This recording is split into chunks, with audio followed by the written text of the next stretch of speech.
et maintenant. La société modifie la morale. C'est la troisième partie de Happy Complot. Pour profiter du complot, du spectacle global, y voir clair dans la manière dont nous sommes manipulés.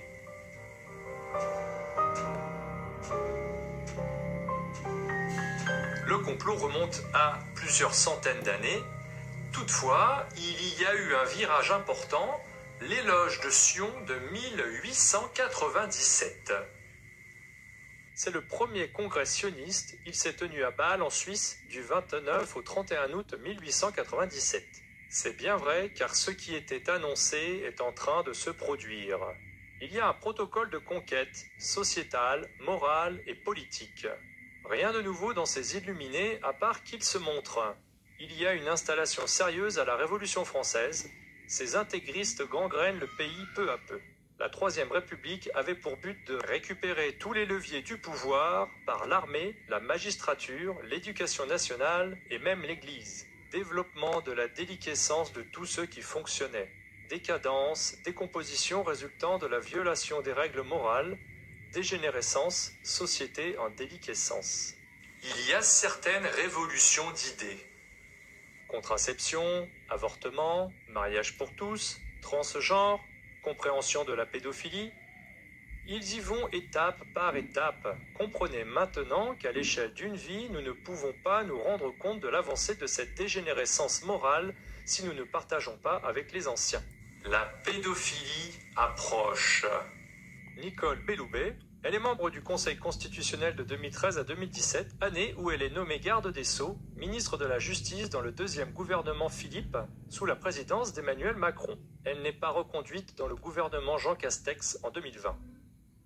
Marlène Schiappa, entre mai 2017 et juillet 2020, elle est secrétaire d'État chargée de l'égalité entre les femmes et les hommes et la lutte contre les discriminations. Elle porte la grande cause du quinquennat d'Emmanuel Macron, l'égalité femmes-hommes. Le 6 juillet 2020, elle est nommée ministre déléguée auprès du ministre de l'Intérieur, chargé de la citoyenneté au sein du gouvernement Castex. Elle est aussi auteure de livres érotiques et pornographiques sous un pseudonyme.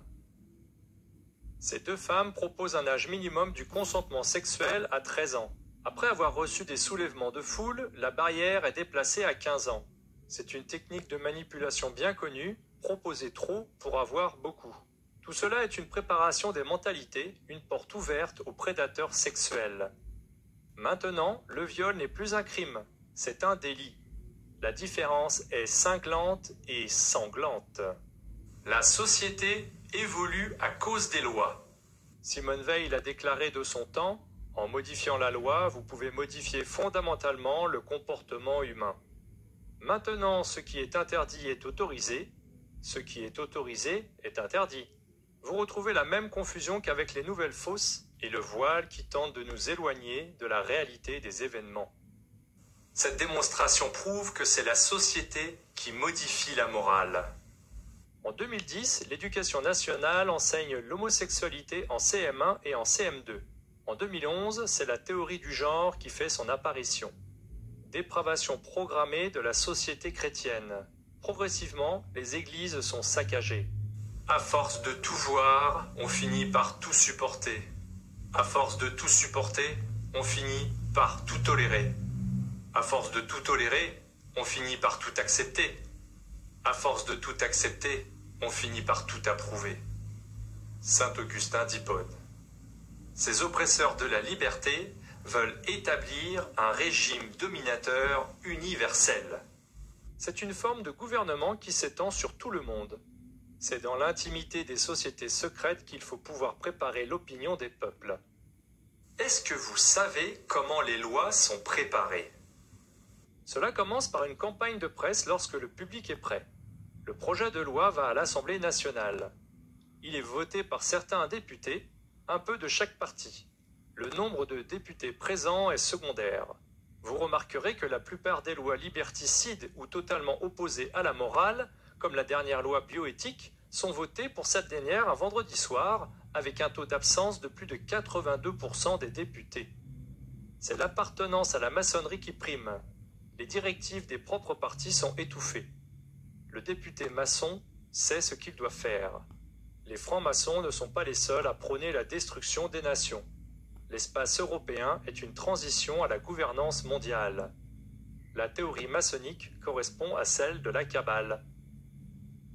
Le gouvernement mondial à tout prix.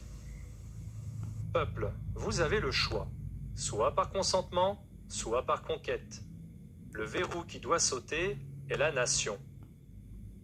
Rappelez-vous que tout se passe en douceur. Nous sommes trop occupés à travailler et à nous nourrir que la plupart acceptent l'inacceptable. Du temps des Romains, ils savaient déjà qu'il fallait du pain et des jeux. La loi sur les fake news n'est qu'une manière d'installer la pensée unique. La police de la pensée est en marche. Toute discussion privée ou publique, dont le gouvernement juge le contenu hostile ou non conforme à l'idéologie officielle, sera punie d'amende et de sentences de rééducation politique. La nouvelle est fausse quand elle gêne le gouvernement. Celui qui gouverne ment. Nous réclamons de l'ordre. Rappelez-vous de Order ab chaos, l'ordre après le chaos. Ces gens connaissent bien le fonctionnement des cerveaux humains. En marketing, c'est assez bien connu. Créer le besoin et apporter la solution. Faire croire que nous avons besoin de tel produit pour que nous voulions l'acheter. Vous souvenez-vous de la célèbre technique pour vendre un stylo? Pourquoi achèteriez-vous ce stylo maintenant? Vous en avez plein chez vous et vous n'en avez pas besoin. Le vendeur vous donne alors envie d'écrire quelque chose. Le stylo est maintenant utile. Comprenez à quoi sont prêts ceux qui mettent cette dictature en place. Quand nous pensons à tous les crimes commis, aux injustices et aux illégalités, détruire l'économie pour appauvrir les plus vaillants, affaiblir les plus fragiles, éliminer les plus âgés. L'histoire a déjà montré à plusieurs reprises que les classes moyennes étaient les premières à manifester. À présent, leur commerce et autres activités ont été malmenés. Comprenez-vous le but de la manœuvre? Plus d'argent, plus de pouvoir. Encore moins à la fin des vacances. L'économie? Ils s'en moquent. Ils fabriquent les billets et possèdent presque toutes les banques centrales. Vous savez, ces banques qui prêtent aux États à des taux prohibitifs. Que pensez-vous que ces gens vont faire lorsqu'ils auront réussi leur plan? La réaction de tous les peuples est la seule solution. Elle passe par la prise de conscience et la désobéissance organisée. La réaction est en marche. La violence est inutile. Pour vous donner une idée de l'état d'esprit français à l'heure actuelle, au début du confinement, les Américains ont acheté des armes. Les Français ont acheté du papier hygiénique. De plus, ceux qui pensent nous sauver en rétablissant l'ordre après le chaos sont les mêmes qui l'ont créé. Rappelez-vous qu'ils sont mieux équipés en armes et qu'ils sont mieux entraînés. Il existe même des commandos spécialement formés pour les révoltes urbaines. Le combat nous divise, l'amour nous rassemble. Gardez la paix intérieure, utilisez votre intelligence au service de la liberté. Faites preuve de bienveillance envers votre prochain, nous avons déjà gagné. Réjouissez-vous, la bête est à terre, elle est mortellement blessée. Le château de cartes est en train de s'écrouler.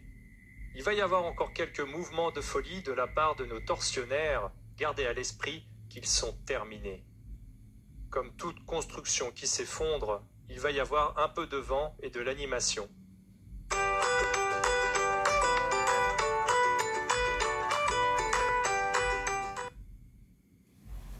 C'est pourquoi il est maintenant temps, plus que toujours, de rester centré sur soi.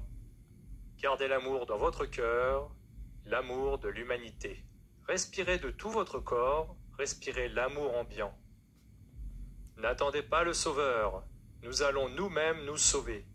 En prenant conscience de notre ennemi, le combat devient possible. Nous savons que la solution n'est pas dans l'affrontement physique. Nous sommes plus nombreux qu'eux. Maintenant, il est temps d'écouter votre cœur pour connaître la marche à suivre.